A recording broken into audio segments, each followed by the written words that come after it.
신명기 2장 18절부터 22절. 내가 오늘 모압 변경 아르를 지나리니 암몬 족속에게 가까이 이르거든 그들을 괴롭게 말라 그들과 다투지도 말라 암몬 족속의 땅은 내가 내게 기업으로 주지 아니하리니 이는 내가 그것을 롯 자손에게 기업으로 주었음이로라.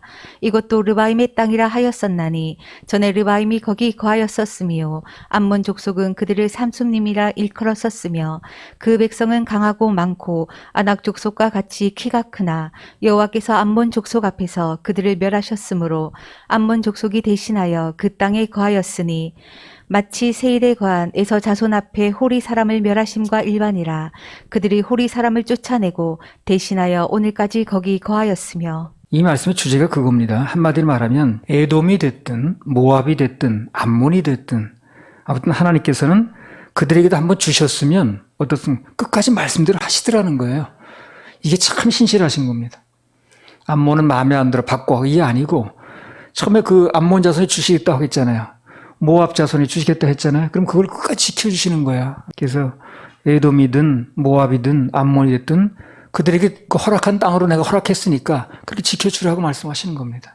하나님께서 한 번 하신 약속은 절대 변하지 않으세요. 이게 참 우리 믿고 의뢰하는 분의 참 매력이라. 자꾸 변한다고 생각해 보세요. 그 말을 진짜 믿었냐? 그러면 일생을 약속 믿고 따라가는 건데 우리가. 이게 절대 한 번 하신 약속을 변하지 않는다는 거. 의리의 하나님, 끝까지 책임지시는 하나님. 요새 어떤 배우고 나와서 의리 뭐 그러던데 정말 주님은 의리 있는 분입니다. 세상 사람은 아무리 의리가 있어도요 결국은 어쩔 수 없이 버릴 때가 있습니다. 그게 왜 그런지 아세요? 능력이 없어서 그래요. 그 전에 그 히말라야 산이든가요. 그 무슨 큰 높은 산봉우리인데 그 이제 등산을 하다가 내려오다가 하산하다 사고가 잘 나더라고요. 그 크레바스라는 게 뭐냐면 그 이제 그 얼음과 얼음 사이에 그 궤곡이더라고요. 그게 뭐 아주 굉장히 깊습니다. 그 산 높이만큼 깊은 거니까. 그 미끄러져서 한 사람이 그 이제 그 달랑달랑 매달리게 된 거예요. 근데 그게 여럿이 그 안전을 위해서 한 사람이 빠지면 나머지 사람을 건질 수 있도록 이 로프로 연결을 했더라고요. 같은 팀끼리. 연결을 했으니까 잡아다니겠죠. 근데 이게 잘 안 되는 거예요. 그걸 올려지질 않는 거야. 이쪽도 힘도 쫙 버티기가 힘들고. 그러니까 막 그냥 우리 잡아줄 테니까 그냥 포기하지 말라고 막 이제 막 밑에 사람한테 막 그냥 소리 지르더라고. 시간이 갈수록 점점 그 소리가 적어졌어. 결국에는 어떻게 합니까? 줄 끊더라고. 그러니까 아무리 그들이 의리를 뭉쳤다고 하고 정말 뭐 그냥 생명을 같이 하나 나누는 사이라고 해도 끝내 안 되니까 끊더라고 줄을. 그런 걸 보면서 아무리 사람은 의리가 있어도 결국은 안 되는 이유가 능력이 안 된다는 거예요. 근데 그분은 능력이 있으시기 때문에 이걸 하실 수 있는 거예요. 그분께서는 우리를 안 버리실 의리도 있으시고 끝까지 붙드실 능력도 있으세요. 그냥 그분하고 연결하는 게 중요한 거예요. 그래서 사람은 어쩔 수 없이 끊어져요. 내가 얘기하잖아요. 병원 입원실만 들어가도 끊어집니다. 거기서 같이 못 들어갑니다. 그런 게 한두 가지가 아니에요. 뭐 누가 죄를 지어서 뭐 감옥에 들어가니까 대통령 경호원도 못 따라 들어가더라고. 혼자 들어가더라고. 그러니까 끝까지 갇힐 수 있는 능력이 없습니다. 사람은. 죽을 때도 혼자 죽는 거고. 그런데 우리 주님은 끝까지 함께 계실 수 있다는 거예요. 혼자 있는 게 아니에요. 눈에 보이는 것만 믿으면 안 돼요. 눈에 안 보이는 세력이 더 강하다는 걸 알아야 돼요. 그래서 게하시는 눈에 보이는 것만 믿었고 엘리사는 눈에 안 보이는 불말과 불병거를 믿었던 거예요. 차이는 그겁니다. 칼렙과 여호수아는 마찬가지예요. 나머지 사람들은요 다 그거 믿은 거예요. 누구 눈으로 본 거. 뭐 키 큰 사람이 있었다는 둥, 뭐 땅이 뭐 어쨌다는 둥. 근데 칼렙과 여호수아는 그걸 믿는 게 아니라 눈에 안 보이는 하나님의 보호하심, 인도하심, 약속 이걸 믿는 거거든.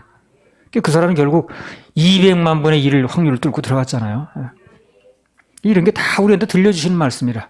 뭘 믿어야 되는가, 뭘 붙들어야 되는가, 어디에 연결돼야 되는가 이런 거. 근데 사람들이 참 너나 할 것 없이 눈에 보이는 게 약해. 시험 드는 게 다 눈에 보이는 것 때문에 드는 거예요. 영원한 세계가 움직이고 영원한 세계가 뭐 약속을 뭐 부도내고 그러는 게 아니거든요. 다 눈에 보이는 것 때문에 그렇습니다. 눈에 보이는 건 곧 잡힐 것 같은데 안 잡히지. 곧 무슨 될 것처럼 시춘했는데 그게 뭐 실패되지. 또 육신의 정욕, 안목의 정욕 일어나지. 다 눈에 보이는 거거든, 그게. 그래서 정말 영적인 승리의 삶을 살려면 안 보이는 세계, 이게 믿어지고 그것을 보는 눈이 열려야 되는 거라. 이 설교가 그거예요. 그 안 보이는 세계를 자꾸 열어주는 거예요. 눈에 보이는 건 다 우리 낙심시키거든. 그래서 눈에 안 보이는 그 하나님의 세력, 그분의 보호하심, 이게 믿어져야 눈에 보이는 가운데서도 우리는 안심할 수가 있죠. 교회가 그걸 얘기를 하는 거예요. 눈에 안 보이는 세계를 자꾸 얘기를 하는 거예요. 끝까지 나는 눈에 보이는 것만 따라가겠다. 그럼 그 사람은 참 어려움을 겪습니다. 맨날 어둡고, 맨날 불평이고, 맨날 원망이고, 그렇죠 뭐. 눈에 보이는 건 다 그러니까. 눈에 보이는 세계는 내 마음대로 안 돼주거든. 그래서 그것을 실제적으로 통제하는 눈에 안 보이는 세계를 믿어야 된다는 거예요. 그 이제 사과가 하나 있어요. 근데 눈에 보였죠, 그거요. 한 입 먹어보세요. 없어졌죠. 눈에 보이는 세계는 없어지는 거 이렇게. 금방 눈에 보였는데 뭐 어쩌겠는데. 하나 사과 있었잖아, 조금 전까지. 근데 한 10분 뒤에 다 먹으면 없어지죠. 그 눈에 보이는 세계 원래 그런 거예요. 늘 말하듯이 우리 저 문에 들어올 때 우리 모습이 아니라는 걸 알아야 돼요. 아주 짧게 시간이 흘렀기 때문에 잘 안 보일 뿐이지 이 연결돼가 10년 지나 봐요. 어떤 여자분이 강의를 하면서 저요 10년 전에 이렇지 않았습니다. 예뻤습니다. 눈에 보이는 건 다 변하고요. 다 없어지고요. 완전치 않습니다. 그래서 눈에 안 보이는 세계가 열려야 되고 그걸 믿어야 돼요. 그래서 그 안 보이는 세계를 믿음으로 눈에 보이는 세계를 컨트롤 오버해야 되는 거예요. 그래서 세상 의리라는 건 막판에 되면 그렇게 줄을 끊지만 아주 상징적인 사건에게 줄을 끊는다는 게. 그러나 예수 그리스도로 말미암은 그분의 의리는 끊어지지 않으니까 그 줄하고 연결돼야죠. 낭패를 안 당하려면 오직 그분을 붙들어야 됩니다. 그것도 끝까지. 요한복음 13장 1절. 6월절 전에 예수께서 자기가 세상을 떠나 아버지께로 돌아가실 때가 이른 줄 아시고 세상에 있는 자기 사람들을 사랑하시되 끝까지 사랑하시니라. 끝까지가 중요합니다. 끝까지. 그분은 당신이 십자가에 못 박혀서 내일 사형을 당하는 거 아닙니까? 쉽게 말하면. 그런 상태에서도 세상에는 자기 사람들, 약속의 사람들, 그런 사람들에 대해서 사랑을 하시되 끝까지. 그래서 로마서 나오잖아요. 그 무엇도 주 예수 그리스도로 말미암는 그 사랑의 준에서 끊을 수 있다 없다. 없다 그러잖아요. 없다는 거예요. 그 끊어지지 않으니까 우리가 안심하는 거예요. 그게 끊어지면 내 행동 여부에 또 끊어진다면 구원도 받았다 뭐 이렇다 한다면 그 얼마나 불안하겠어요. 근데 한 번 연결된 내 주와 맺은 언약은 영불변하시니 그 나라 가기까지는 늘 보호하시네. 그 약속이 변한다고 생각해 보세요. 얼마나 아슬아슬하고 안타까운가. 변치 않는다는 거. 그 사람은 변치 않는 걸 만나야 돼요. 그래 평안이 오고 안심이 됩니다. 전부 변하는 걸 붙들고 있어서 그래요.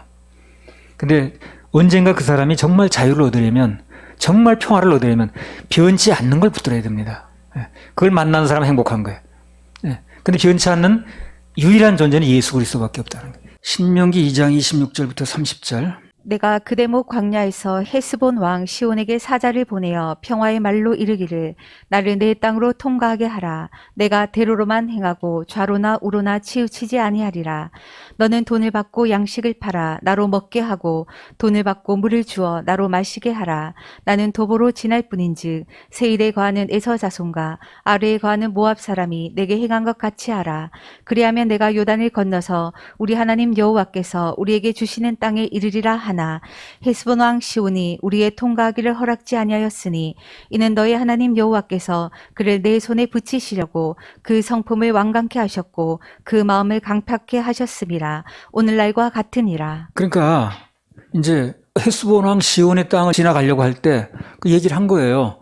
물도 우리가 다 사먹을 것이며 그 대로변 밖에 뭐 농토나 그런 데 절대 들어가지도 않을 것이며 뭐 이삭을 따먹지도 않고 다 약속을 한 거예요. 그래서 절대 이것은 내가 하나님의 이름을 걸고 약속하는 거니까 뭐 너희 땅에 전혀 손해도 끼치고 길 통과하는 값은 다 줄 것이며 거기서 우리가 무슨 물을 먹든가 하면 그것도 다 주겠다고 그랬죠. 그렇죠. 그렇게 얘기를 했죠. 근데 헤스본 왕 시온이 그걸 허락을 안 했다는 거 아니야. 2장 30절.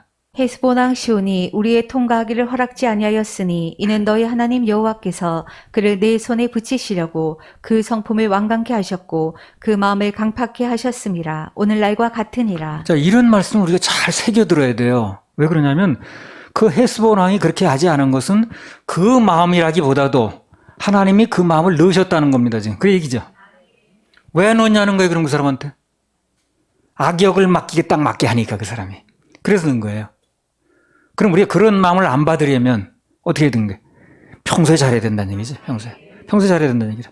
그런 마음을 넣어버리면 소용없는 거예요. 그러니까 시온이 그렇게 했다기보다도 그 마음을 넣은 건 맞는데 왜 넣냐는 거예요. 이 사람한테 그걸 알아야 되겠죠. 평소에 그렇게 살았으니까. 아니 그런 땅에 살아도 그 라합 같은 여자는 그런 마음을 안 넣었죠. 하나님이 그냥 위대하신 분이고 상천하제 그분 같은 분이면 이런 마음이 들어왔잖아요. 그래서 하는 거 아니겠어요? 어느 족속에 속했느냐, 어느 무슨 누구 자손이냐 상관없어요. 그 사람 마음이 중요한 거예요. 평소에 선한 일을 사모하고 마음을 낮추고 그 다음에 주님을 바라보고 경외하는 마음을 가지면 그 사람은 가장 좋은 일을 예비해뒀다가 그 역할을 딱 맡기는 거예요. 그래서 그 마음만 넣어주시면 그 사람 그 역할을 하게 돼 있어요. 나는 능력이 부족해도 그 마음을 넣어주면 마음이 따라가다 보면 되는 거거든 그게. 근데 그런 마음을 누구한테 넣느냐는 거예요. 여러분 마음이 없어서 못하는 거지 마음이 있으면 왜 못합니까? 그렇죠? 마음이 없어서 못하는 거지 마음만 넣어봐요. 왜 안 될 게 뭐 있나? 근데 문제는 그 마음을 누가 넣느냐는 거예요. 하나님 넣으신다는 거예요. 누구한테? 하고자 하는 사람한테. 그런 성향이 있는 사람한테. 그러니까 평소 성향이 그렇게 중요한 거예요. 그래서 헤스본 왕 시온이 평소에도 하나님을 거역하는 마음이 있고 그렇게 하니까 그런 마음을 결정적인 순간에 그래 한번 물값 다 받는다는데 해도 안 끼친다는데 열매도 따먹지도 않고 따먹으면 돈 준다는데 한번 통과시켜 볼까 하는 마음이 들 수도 있겠죠. 그 마음을 안 주는 거야 하나님께서. 거절하게끔 만드는 거예요. 왜 평소에 이렇게 살았으니까 그 사람. 그러니까 평소에 그 사람이 생각하는 것 말하는 게 정말 뭐예요? 심는 거였지 결국에. 바로라든가 뭐 가론 유다라든가 헤스본 왕 시온이라든가 이런 거 마찬가지라 평소에 이렇게 사는 거야. 그러니까 딱 적당한 때 그 역할이 필요할 때 그 사람 딱 맡기는 거예요. 그 마음을 넣어버리는 거예요. 그러니까 우리가 여기서 뭘 알아야 되냐면요. 평소에 선하게 살고 정말 충성스럽게 사는 사람을 갑자기 악하게 변하게 만들어서 악한 마음을 넣지는 않는다는 겁니다. 그러진 않아요. 절대 그렇게 하진 않습니다. 평소에 정말 충성스러웠어 이 사람이. 정말 선한 일을 사모하는 사람이야. 정말 하나님 안에서 경외하는 마음으로 사는 고넬료처럼 그런 사람을 갑자기 왜인걸 하나님께서 악한 마음을 넣으셔가지고 그렇게 악한 역할을 맡기지는 않는다는 겁니다. 그런 적은 없어요. 그런 사람 맡겨봤자 그 악역을 잘 못하니까. 악역에 딱 어울리는 거에서 맡기는 거지 그렇게 악역에 안 어울리는 사람을 악역을 맡기지는 않습니다. 그러니까 평소에 우리의 행동, 삶이라든가 라이프 스타일이라든가 참 중요합니다. 그거. 그래서 내가 악역을 맡기에 적당하겠는가? 선한 역할을 맡기에 적당하겠는가? 충성스러운 역할을 맡기에 적당하겠는가? 덜렁덜렁하는 역할을 맡기에 적당하겠는가? 이걸 판단해 봐야 돼. 그래서 평소에 내가 하는 행동들이 결정적인 순간에 하나님께서 어떤 역할을 맡기느냐의 중요한 참고 자료가 된다는 거. 그걸 꼭 좀 알 필요가 있습니다. 평소에 원망불평이 늘어졌어 그냥. 입만 열면 원망불평이고 부정적인 얘기야. 그런 사람에게 하나님께서 충성되고 선한 배역을 주실 리가 없다는 겁니다. 왜 저도 할 체질이 아닌 걸 그 사람은. 디모데후서 2장 20절에서 21절. 큰 집에는 금과 은의 그릇이 있을 뿐 아니요 나무와 질그릇도 있어 귀 쓰는 것도 있고 천이 쓰는 것도 있나니 그러므로 누구든지 이런 것에서 자기를 깨끗하게 하면 귀 쓰는 그릇이 되어 거룩하고 주인의 쓰심에 합당하며 모든 선한 일에 예비함이 되리라. 누구든지 이런 것에서 자기를 깨끗하게 하면 그렇게 하면 귀 쓰는 그릇이 된다는 거예요. 그렇게 되면 귀 쓰겠다는 거죠. 주인의 쓰심에 합당하며 모든 선한 일에 예비함이 되리라. 그 좋은 역할이 오게 되면 예비해뒀다가 그 사람 쓴다 그런 얘기죠. 그 얘기예요 그냥.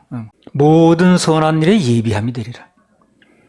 이 말을 바꿔 말하면 나중에 선한 배역이 나올 때 그 선한 배역을 딱 그 사람에 맡기겠다 그 말씀이죠. 그 말 아닙니까? 그러니까 내가 평소에 어떻게 살아야 된다는 거예요. 선하게, 충실하게, 성실하게 중심을 다해서 하는 것처럼 이렇게 해야 되는 거예요. 그래야 딱 그런 일이 닥쳤을 때, 빛나는 일이 있을 때, 생생난 일이 있을 때 그 사람을 딱 맡기는 거예요. 여러분 영화 배우가요. 왜 뜨는 줄 압니까? 배역 하나 잘 맡으면 뜨는 거예요. 그 비비 언니가 왜 뜬 거예요? 바람과 함께 사라지다. 그 영화 한 편 맡아가지고 뜬 거 아니겠어요? 그러니까 그 영화 배우가 배역 하나 잘 맡으면 그냥 뜨는 거예요. 감독이 볼 때, 야, 요 역할은 저 사람이 딱 맡겠어. 그럼 맡기는 거지. 선한 일을 예비한 사람에게 선한 역이 온다고 말이야, 한마디로. 아무튼 모든 건 배역을 잘 맡아야 되거든. 그렇죠? 배역을 잘 맡아야 돼. 그러니까 배역 달라고 얼마나 난리야. 그 좋은 배역 달라고 난리 아닙니까? 비비안 배우가 바람과 함께 사라지다. 그 배역 한 번 잘 맡으니까 그냥 전 세계적인 배우로 떠버린 거야. 배역을 잘 맡아야 돼. 사람 인간 뭐 다를 거 없어요. 그 사람이 무슨 배역을 맡았느냐가 중요한 거야. 그잖아요. 아니 무슨 뭐 주인공하고 뭐 조연하고 무슨 코가 2개고 3개고 그래요? 똑같지. 그러나 그 사람은 주인공은 주인 배역을 맡은 거야. 그리고 이 단역은 단역만 맡은 거야. 그래 그 차이야. 배역을 잘 맡아야 돼. 근데 배역을 누구한테 잘 주냐? 그렇게 준비된 사람한테. 그래서 아까 선한 일에 예비되면 선한 역할을 맡는다는 얘기 바로 그거라. 같은 맥락에서 평소에 늘 감사를 잘해. 그러면 그 사람은 감사한 일의 주인공이 되는 거야. 평소에 그 사람은 꼭 지도자 입장에서 얘기를 하는 사람이 있어요 또. 그 주인의 입장이 돼가지고 지도자 입장에서 얘기하는 사람이 있거든. 그렇게 성향이 있는 사람은 그 사람은 언젠가 뭘 맡길까요? 지도자를 맡기겠죠. 지도자 배역을 맡기겠죠. 평소에 지도자 심정을 가지고 있으면 그 지도자 배역을 맡기신다는 거죠. 그럼 평소에 충성 봉사하면 충성스러운 일에 그 배역에 그 사람을 맡기겠죠. 그죠?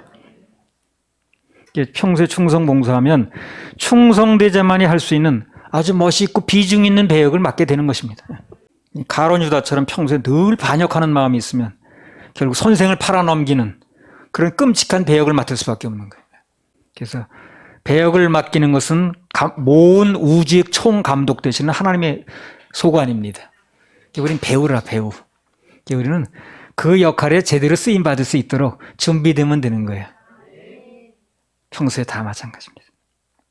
신명기 2장 31절부터 34절. 때에 여호와께서 내게 이르시되 내가 비로소 시온과 그 땅을 내게 붙이노니 너는 이제부터 그 땅을 얻어서 기업을 삼으라 하시더니 시온이 그 모든 백성을 거느리고 나와서 우리를 대적하여 야하스에서 싸울 때에 우리 하나님 여호와께서 그를 우리에게 붙이심에 우리가 그와 그 아들들과 그 모든 백성을 쳤고 그때에 우리가 그 모든 성읍을 취하고 그각 성읍을 그 남녀와 유아와 함께 하나도 남기지 아니하고 진멸하였고. 그 땅을 얻어서 기업을 삼는 게 아무 데나 되는 게 아니라는 거예요. 그분이 비로소 붙여주셔야 되는 거예요. 네, 그 얘기를 하는 거예요. 그래서 그게 아무 때나 내가 얻겠다고 해서 얻어지는 게 아니라 그분이 허락하는 때가 있어요. 그 때를 우리는 캐치할 줄 알아야 돼요. 인내할 줄도 알아야 되고 기다릴 줄도 알아야 되고 당연히 준비해야 되겠죠. 네. 안 그러면 저도 못 받으니까. 그래서 여호와께서 내게 이르시되 내가 비로소 이제 드디어 마침내 때가 됐으니 너에게 주겠다 그 말이죠. 그 말씀이죠. 그동안 많이 기다렸다는 얘기도 되는 것이고 그동안 또 뭔가 많이 연기됐다는 얘기도 되는 거예요 이게. 그래서 비로소 드디어 내가 주겠다.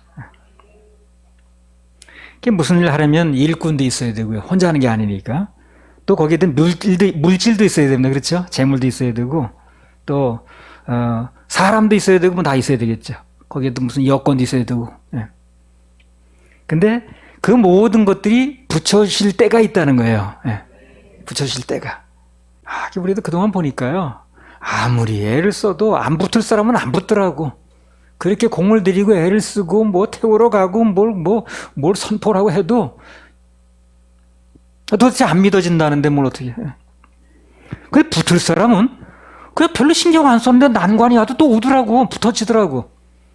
그래서 이게 정말 하나님 하시는 게 맞는 거예요. 내가 애쓴다고 다 그대로 되고 좀 등한시하면 안 되면 야, 내 노력력에 되는구나 이게. 내가 노력하는 것만큼 되는구나. 이렇게 생각하기 좋은데 뭘 마음을 결정하기 좋은데 그렇지가 않은 거야. 그렇게 애를 쓰고 막 거기다 공을 들여도 안 되는 사람도 안 되는 거야. 근데 어떤 사람은 그렇게까지 공을 들인 것도 아닌데 생각도 안 했는데 또 붙여주는 사람이 있는 거야. 그래서 하나님이 하시는 거예요 이게. 여기 남아있는 사람 다 그런 케이스입니다 지금. 여러분 난관이 없었던 게 아니에요. 근데 하나님께 붙여주셔서 있는 겁니다. 우리 하나님께 박수 한번 해드려요. 예. 특별한 은혜를 입은 거예요. 여러분. 그걸 아셔야 됩니다. 특별한 은혜. 단 우리는 하나님께서 붙여준 사람이 누군지 몰라. 그러니까 권면도 해보고 설명도 하고 그러는 거예요. 모르다 보니까. 그러나 내가 한다고 해서 꼭 그걸대로 되는 게 아니더라고. 결국 하나님 붙여주시는 거예요. 그래서 앞으로 우리 붙여줄 보험이는요. 보험이는 이미 나와 있습니다. 샘물이 강물 되고 바닷물 되는 거예요. 그래서 우리는 겸손하게 하나님께서 붙여주시고 열어주신 대로 따라가면 결국 그 샘물이 강물 되고 바닷물 되고 범위가 넓어진다는 거죠. 그렇죠? 예. 우리가 가는 길은 탄탄대로고 수직상승이고 정상고도고 제대로 떴다고 말이에요. 예. 그렇게 기다리고 있습니다. 할렐루야. 그렇게 하시려는 거죠.